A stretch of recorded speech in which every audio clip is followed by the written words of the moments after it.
بسم اللہ الرحمن الرحیم۔ شروع اللہ کے نام سے جو بڑا مہربان نہایت رحم والا ہے۔ السلام علیکم معزز خواتین حضرات، امید ہے سب لوگ اللہ کے کرم سے ٹھیک ہوں گے۔ محترم دوستو، آج کی اس خاص ویڈیو میں آپ کو ایک ایسا وظیفہ بتانے لگا ہوں، اگر کوئی اسے ایک بار کر لے تو انشاءاللہ تعالی اس کی زندگی میں آنے والے غم، تکلیفیں، مشکلات ختم ہو جائیں گی۔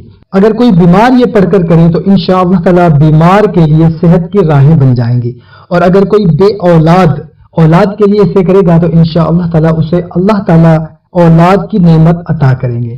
اور اگر اس کی کوئی دعا ہے یا حاجت ہے جو کہ پوری نہیں ہو رہی، یہ وظیفہ پڑھ کر اس دعا کو، حاجت کو مانگے تو انشاءاللہ عز و جل اللہ رب العالمین اس کی دعا ضرور قبول کرے گا۔ یہ وظیفہ ہے سورہ فاتحہ کا۔ میرے بھائیوں اور بہنوں، سوچیں تو صحیح، وہ سورت جو نماز کی ہر رکعت میں پڑھی جاتی ہے، وہ کتنی عظیم سورت ہے۔ دوستو، یہ وہ سورت ہے جس کے لفظ کے بدلے اللہ تعالیٰ اس بندے کو ڈھیروں عطائیں، ڈھیروں خوشیاں، ڈھیروں برکتیں اور اس کی دعاؤں کو قبول کرتا ہے۔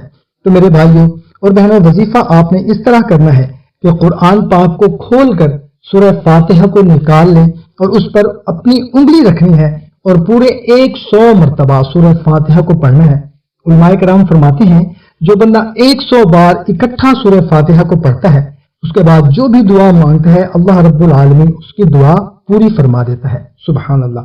تو آپ کسی بھی وقت یہ عمل کر سکتے ہیں، مگر جب یہ عمل کریں تو پوری توجہ کے ساتھ، دھیان کے ساتھ، دل کی گہرائیوں سے بھکاری بن کر اللہ کو اپنی عرضی دیں، اور جب ایک مرتبہ آمین کہیں تو پھر اللہ کی بارگاہ میں التجا کریں، پھر سورہ فاتحہ پڑھیں، پھر آمین کہیں تو پھر اللہ کی بارگاہ میں التجا کریں۔